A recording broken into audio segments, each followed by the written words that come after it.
행렬의 곱셈에 대한 성질인데요. 합과 곱이 정의되는 세 행렬 A, B, C에 대하여 뭐는 성립을 합니까? 결합법칙은 성립을 해요. 너무 복잡하기 때문에 선생님이 이걸 증명해드리기는 힘들어요.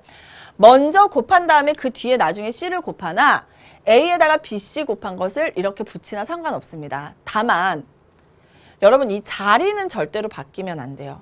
그러니까 B, A, C랑은 같아요? 같지 않다라는 거예요. 그러니까 가장 중요한 건 뭐다? 위치입니다. 위치가 그대로 있고 뭐만? 괄호만 자리를 바꿔주는 거는 상관없다라고 여러분이 정리를 해두시면 돼요. 아셨나요? 다시 자리는 그대로 있고 뭐만? 괄호의 위치만 이렇게 바뀌는 것, 결합법칙이고 이런 결합법칙은 성립한다라는 것. 두 번째, 곱셈과 덧셈에 대해서 생각을 할게요. 마찬가지입니다. 곱셈과 덧셈이 있을 때는 우리 뭐 합니까? 숫자에서 분배법칙 사용하죠. 할 수 있다라는 것. 뒤에 곱해져 있어도 분배법칙 사용할 수 있다라는 것. 단, 자리가 굉장히 중요해요. 여러분이 만약에 이 문제 풀면서 이렇게 할 수 있죠. x 플러스 y 곱하기 2를 우리가 2x 플러스 2y라고 쓰잖아요. 그런데 행렬에서는요.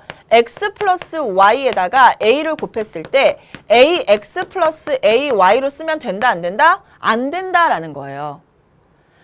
위치가 굉장히 중요해요. 그래서 이것은요. 어떻게 쓸 수밖에 없다? 이렇게 쓰면 xa, 이렇게 쓰면 ya로 이렇게 써주면 상관없어요. 이렇게 쓸 수 있다라는 것.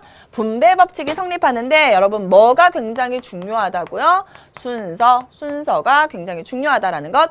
하나만 더 강조하고 넘어가겠습니다. 선생님이 바로 지난 시간에 뭐 했습니까? 덧셈과 실수배에 대한 얘기하면서 역연산 중요하다고 했죠. 거꾸로 가는 것. 마찬가지입니다. 거꾸로 갈 수 있어야 돼요. 거꾸로 갈 수 있어야 됩니다. 자, 실수배에 대한 내용도요. 괄호의 위치가 바뀌었습니다. 상관없고요. 그리고 선생님 여기 문제 생겼어요. K가 여기는 막 자리 마음대로 왔다 갔다 하는데요. 실수배잖아요. 실수배. K가 실수일 때는 자리 마음대로 해도 돼요. 행렬은 마음대로 하면 안 된다라는 것. 요것을 여러분이 기억을 해 두셔야 된답니다. 되는 거예요. 아셨죠? 자, 이렇게 넘어갔고요. 그리고 행렬의 곱셈에서 잘 나오는 거 선생님이 한 번 더 다시 정리해 드립니다. 여기 볼게요. AC 플러스 BC예요. 역연산이 중요하다고요. 어떻게 한다? 같은 자리에 똑같은 문자가 들어있죠. 지금 행렬이 들어있을 때는 하나로 이렇게 묶을 수 있다는 것. 순서만 잘 갖다 붙이면 되는 거예요. 분배법칙에서 배웠죠. 여기는 누가 공통이에요? A가 공통이죠. 근데 A가 앞에 있죠. 그러니까 이렇게 앞에 써주면 되는데 만약에 문제에서 A, B 플러스 C, A가 나왔어요. 선생님이 같은 거 찾으라고 했어. A에 B 플러스 C 하면 돼요? 안 돼요? 행렬에서는 안 된다라는 거예요. 기억해 두시고요. 자, 그 다음 A라는 것은 여러분 2는요. 2 곱하기 1이 2죠. 여러분이 2 곱하기 1이 2가, 그러니까 2 곱하기 1은 2라고 하는데 2를 2 곱하기 1로 쓰는 건 조금 별로예요. 마찬가지입니다. 행렬에서도 A 곱하기 단위 행렬은 A라고 잘 써요. 그런데 A가 나왔을 때 A 곱하기 단위 행렬로 써줄 수 있어야 된다는 것.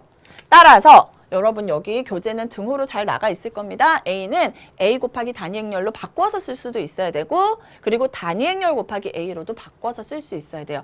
문제에 따라서 여러분이 자유자재로 사용할 수 있어야 된다는 것 기억해 두셔야 됩니다. 자, 선생님 여기 정도까지 곱셈이 잘 나오는 거 정리를 해드렸고요. 나머지 행렬과 곱셈 공식을 이용해서 그냥 대수적으로 행렬을 계산하는 것은 다음 시간에 연결해서 계속 설명을 해드리도록 하겠습니다.